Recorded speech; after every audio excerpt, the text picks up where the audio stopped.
There is a breakfast that hundreds of millions of people eat every single morning and believe genuinely and completely that they are doing something healthy. It sits in beautifully designed packaging with heart-healthy claims printed directly on the box. It appears on the approved food lists given to patients in cardiologists' offices. It has been in the American breakfast tradition for so long that questioning it feels almost unpatriotic. And yet, the specific combination of ingredients that makes up this morning routine, consumed in the specific way that most people consume it, activates three distinct physiological mechanisms that directly drive blood pressure elevation in the hours following the meal. Not gently, not theoretically, measurably, consistently. Across the very window of the day when blood pressure is already at its most elevated due to the morning cortisol surge, when cardiovascular risk is statistically highest, and when the arterial walls are least equipped to handle additional pressure stress. Millions of people are amplifying their morning blood pressure burden every single day with a meal they believe is protecting their heart. And the reason this has gone on so long and so invisibly is not that the research is unclear, it is that the research is scattered across food science journals and endocrinology literature and nephrology studies in ways that nobody has assembled into the specific, accessible explanation that changes the behavior that matters most. Until now. Because what you are about to hear is that specific explanation, and by the time this video ends, you will understand not just what the meal is, but why it does what it does to blood pressure at the molecular level, and what to eat instead that produces the opposite effect at the same critical morning window. This is information that most people managing blood pressure have never received in this form, and receiving it today before the next morning's breakfast decision is the kind of timing that actually matters. If this is the channel where you come for real health information that goes this deep, stay here and hit like and subscribe right now. This is Dr. Victor Lang, and this conversation has been a long time coming. The breakfast in question is the one that most people who have been told to reduce sodium and saturated fat immediately recognize as appropriate. A bowl of packaged cereal or flavored instant oatmeal with low fat or skim milk, a glass of orange juice, and sometimes a piece of whole wheat toast. Every component of this breakfast has a health halo attached to it. Whole grain cereal is supposed to be good for the heart. Low-fat milk is supposed to be better than full fat. Orange juice is supposed to provide vitamin C and potassium. Whole wheat bread is supposed to be the responsible grain choice. The collective recommendation behind this breakfast has been consistent since the low-fat, high-carbohydrate dietary guidelines took hold in the 1970s and 1980s, and it has shaped the breakfast habits of an enormous proportion of the American population ever since. And for blood pressure specifically, this breakfast is among the worst morning choices available, through mechanisms that the dietary guidelines of those decades did not anticipate and that the nutritional research of the past 20 years has thoroughly documented. Let us go through the mechanisms because the mechanism is the story, and the story is what makes this impossible to dismiss. The first mechanism involves the glycemic response to this breakfast, which is the fastest and most dramatic of the three. Packaged cereals, including many that are marketed as heart-healthy, contain refined grain starches that have been processed into a form that digests almost instantly, converting to blood glucose within 15 to 20 minutes of consumption.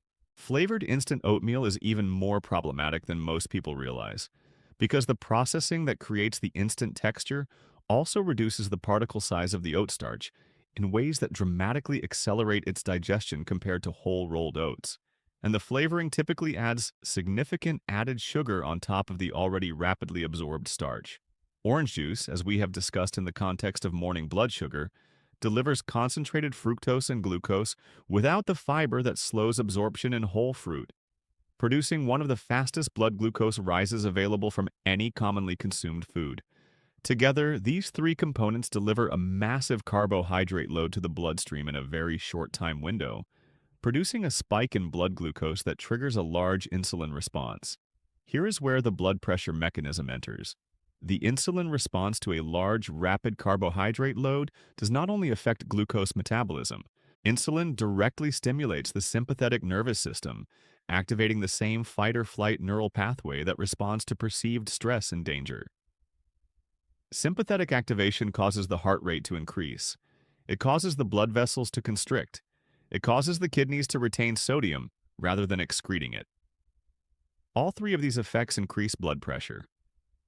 Research published in the American Journal of Physiology and in the Journal of Clinical Endocrinology and Metabolism has specifically documented that post-meal insulin spikes produce acute blood pressure elevation through the sympathetic activation mechanism, and that this effect is most pronounced in people with any degree of insulin resistance, which describes a very large proportion of adults over 50. The morning blood pressure spike that so many people with hypertension experience, that shows up in their morning home readings or in the readings taken at their doctor's appointments, is not purely the dawn phenomenon cortisol effect or the cardiovascular risk of waking up. It is being substantially amplified by the insulin surge that follows the high-glycemic breakfast they ate 30 to 40 minutes before the reading was taken. The second mechanism involves sodium, but not from the place that most people expect it. When people with hypertension are counseled about sodium, the advice is to avoid the salt shaker and to limit obviously salty foods like chips, processed meats, and canned soups. This advice is correct but incomplete because a substantial portion of the dietary sodium that elevates blood pressure comes from sources that do not taste salty at all. Packaged breakfast cereals and instant oatmeal products contain significant sodium in amounts that most people never notice because the sweet or bland flavors completely mask the sodium's taste. A single serving of many breakfast cereals contains between 150 and 300 milligrams of sodium. And when the actual poured amount is compared to the serving size on the label, most people are consuming significantly more than the listed serving. Whole wheat bread adds another 100 to 150 milligrams per slice.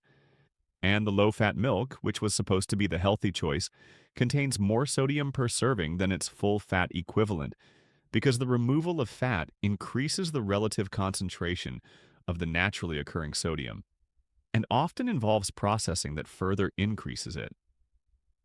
Sodium's mechanism of blood pressure elevation involves the kidneys and the renin-angiotensin-aldosterone system. When sodium intake exceeds the kidney's efficient excretion capacity, blood sodium concentration rises. The kidneys respond by retaining more water to dilute the sodium back to its normal concentration, increasing blood volume. Greater blood volume means greater pressure on the arterial walls with every heartbeat. The morning is when this mechanism is most impactful because the overnight fasting period has not involved any sodium intake, and the kidneys have been processing yesterday's sodium load. The first sodium bolus of the day, arriving in the form of a breakfast whose hidden sodium content most people have never calculated, is presented to a sodium excretion system that is ramping up from its overnight baseline at exactly the same time the insulin sympathetic mechanism is elevating pressure from the hormonal side. The two mechanisms combine in the morning window rather than being separated by hours of intervening meals. The third mechanism is the one that is least commonly discussed and that produces the most surprised reactions when it is explained clearly. It involves the absence of potassium in this breakfast and the ratio of sodium to potassium that results from this absence. Potassium is the principal mineral counterpart to sodium in the regulation of blood pressure. The kidney's sodium excretion is regulated partly through the renin-angiotensin-aldosterone pathway, and aldosterone, the hormone that governs sodium retention and potassium excretion in the kidney's collecting tubules, responds not just to blood sodium but to the sodium to potassium ratio in the blood. When potassium is abundant, the kidney excretes sodium more efficiently, reducing blood volume and blood pressure. When potassium is low, the kidney retains sodium regardless of absolute sodium levels, because the aldosterone signaling is not being adequately offset by potassium to drive sodium excretion. The typical high-glycemic, hidden sodium breakfast described here is also a low-potassium breakfast. Packaged cereals contribute minimal potassium. White or whole wheat bread contributes minimal potassium. Low-fat milk provides some but not enough to offset the sodium loaded, and the cereal contribute. And the orange juice, which people often cite as a potassium source, provides roughly 200 milligrams of potassium in an 8-ounce glass, which sounds meaningful but is delivered alongside 150 or more milligrams of rapidly absorbed sugar that drives the insulin sympathetic mechanism we described in the first place. The net result is a breakfast with a sodium-to-potassium ratio that tilts heavily towards sodium dominance, which is precisely the biochemical condition that drives kidney-mediated sodium retention and the blood pressure elevation that follows from it. Research on dietary sodium to potassium ratios and blood pressure has been consistent and compelling across multiple longitudinal studies and controlled interventions. A meta-analysis examining urinary sodium to potassium ratios, the most accurate measure of the balance between these two minerals in the diet, found that the ratio was a stronger predictor of blood pressure outcomes and cardiovascular event risk than sodium intake alone, and that optimizing the ratio through increased potassium intake was as effective as sodium restriction in reducing blood pressure in people with hypertension. The typical American breakfast, with its processed cereal, white bread, and fruit juice, produces some of the most unfavorable sodium to potassium ratios of any meal occasion in the standard Western diet. And it does this at the exact time of day when the vascular system is most vulnerable to blood pressure elevation. Now, let us talk about what to replace this breakfast with, because the goal of this conversation is not to alarm, but to redirect. And the redirection in this case is specific, practical, and supported by the same mechanistic framework that explained the problem. The breakfast that produces the opposite effects on blood pressure, the one that blunts the morning cortisol blood pressure rise rather than amplifying it, that minimizes the insulin sympathetic mechanism rather than maximizing it, and that delivers a favorable sodium to potassium ratio rather than an adverse one, is built on three principles that are simple to understand and straightforward to implement. The first principle is protein and fat before carbohydrate. Eggs cooked any way that is appealing are the most accessible and most well-researched breakfast protein source for blood pressure management. The leucine choline and complete amino acid profile of eggs support endothelial function and provide the nutritional context that blunts the insulin response to any carbohydrate consumed alongside them. Research examining blood pressure effects of egg consumption versus cereal-based breakfast in controlled settings has found lower post-meal blood pressure in the egg groups, attributed to both the reduced glycemic load and the direct vascular effects of the choline and phospholipids in egg yolk. Avocado consumed alongside eggs adds exceptional potassium density in a form with no sodium, improving the breakfast's sodium to potassium ratio dramatically and providing the monounsaturated fatty acids that support arterial wall health through their anti-inflammatory effects on the endothelium. Smoked salmon, another breakfast protein option, provides omega-3 fatty acids that directly reduce arterial inflammation and that have documented blood pressure lowering effects through prostaglandin pathway modulation in multiple controlled trials. The second principle is replacing refined grain carbohydrates with whole food options that provide potassium alongside fiber in a slow-digesting form.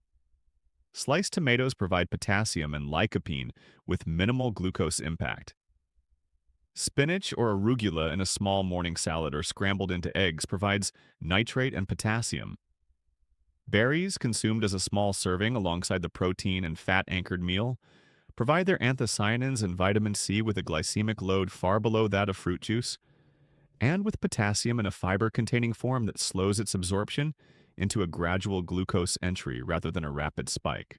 Dark leafy greens in any form at breakfast, something that feels unusual in the American breakfast culture, but that is entirely normal in many other cultures around the world. Add nitrate, potassium, magnesium, and folate in combination, addressing multiple blood pressure regulation mechanisms simultaneously through one food category.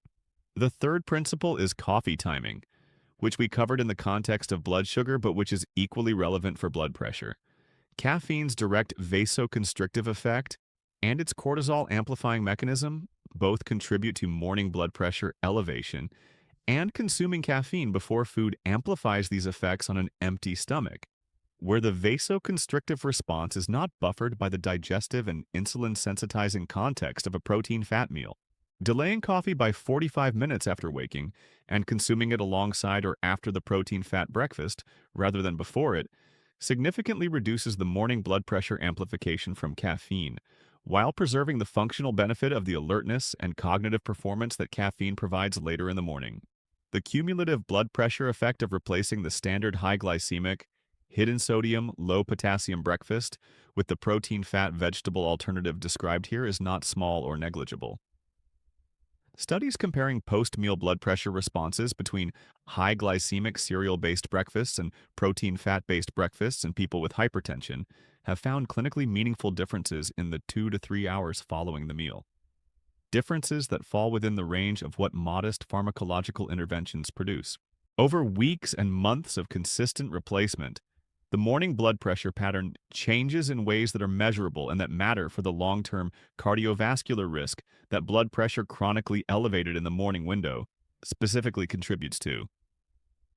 Blood pressure is not a single number. It is a pattern across the day, and the morning spike is the part of that pattern that most strongly predicts cardiovascular event risk, according to research on blood pressure timing and outcomes. The meal that amplifies that spike every day is doing damage that accumulates with every repetition. The meal that blunts it is protecting something every single morning that the pharmaceutical approach to blood pressure management often never reaches, because no medication can undo what is happening in the vessels during the 3 hours after the wrong breakfast with the same precision that not eating the wrong breakfast can.